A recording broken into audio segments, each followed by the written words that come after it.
The night was quiet.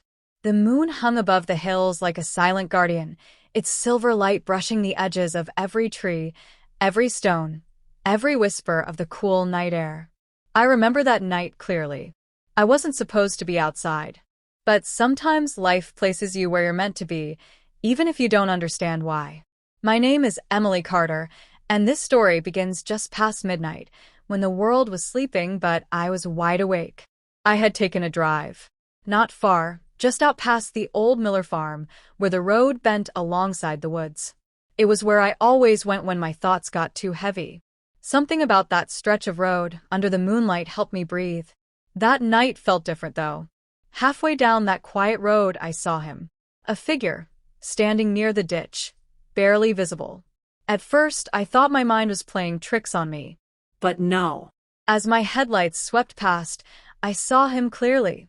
A man, maybe in his mid-20s, clothes dusty, eyes uncertain. He didn't wave me down.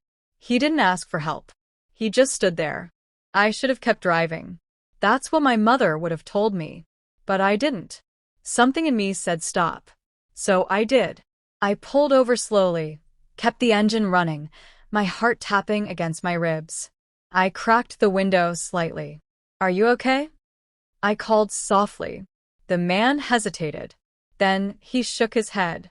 "Lost?" I asked. He nodded once.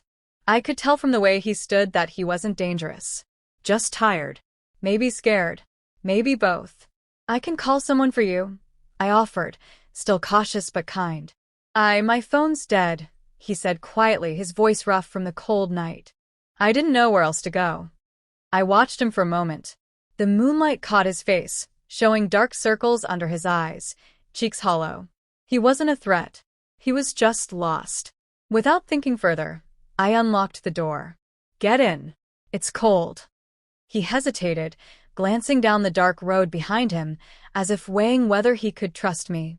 Eventually, he slid into the passenger seat, careful not to slam the door. He sat tense, hands on his knees, not looking at me. "I'm Emily," I said softly, trying to ease the silence. He glanced sideways. "Daniel." "Where are you trying to go, Daniel?" He shook his head again.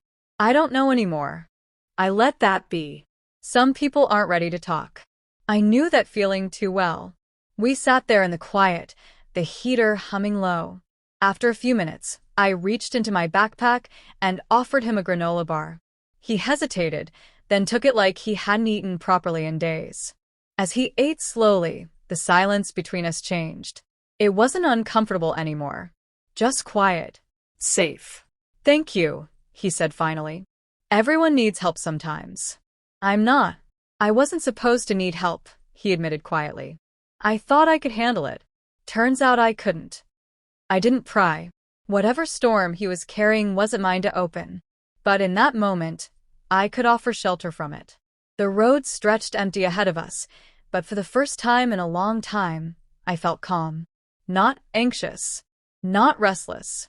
Just calm. "You have somewhere to stay tonight?" I asked gently. He shook his head. "Look, there's a small guest house near my place. They're used to late check-ins. I can drive you there. Safe, warm. You can figure things out in the morning." His eyes flickered with something fragile. "Hope, maybe." "You don't have to do that," he whispered. "I know." I started driving. Slow. Careful.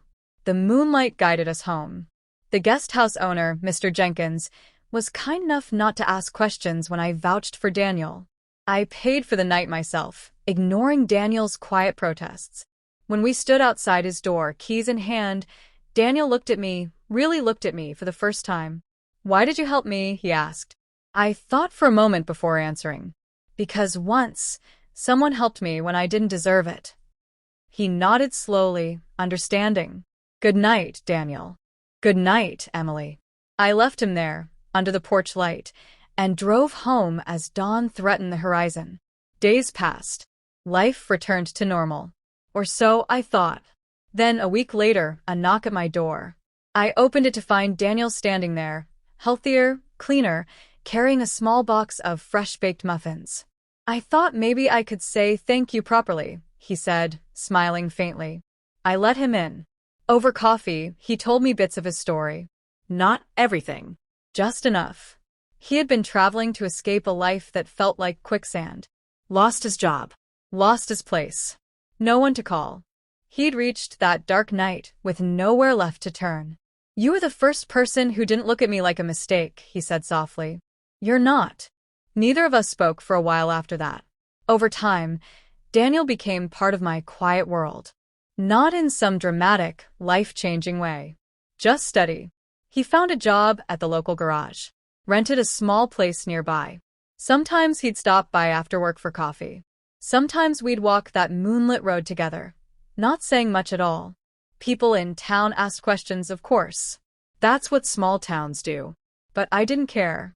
Helping him that night wasn't about changing his life. It was about giving him one safe night. One warm meal. One moment of human kindness. Sometimes that's enough. And sometimes it changes everything. It's been nearly a year now. Daniel's doing well. He doesn't carry the same shadows in his eyes anymore. He smiles more often. And when I take my quiet midnight drives, sometimes he joins me. No longer a stranger under the moonlight, but a friend. Not every story ends in grand gestures or fairy tales. Sometimes, the greatest stories are the quiet ones. The ones where someone simply stops, reaches out, and says, "It's okay. You're not alone." I'll always remember that night. Not because I saved him, but because, in a way, he saved me too. Sometimes, kindness under a moonlit sky can change two lives at once. And that, I've learned, is more than enough.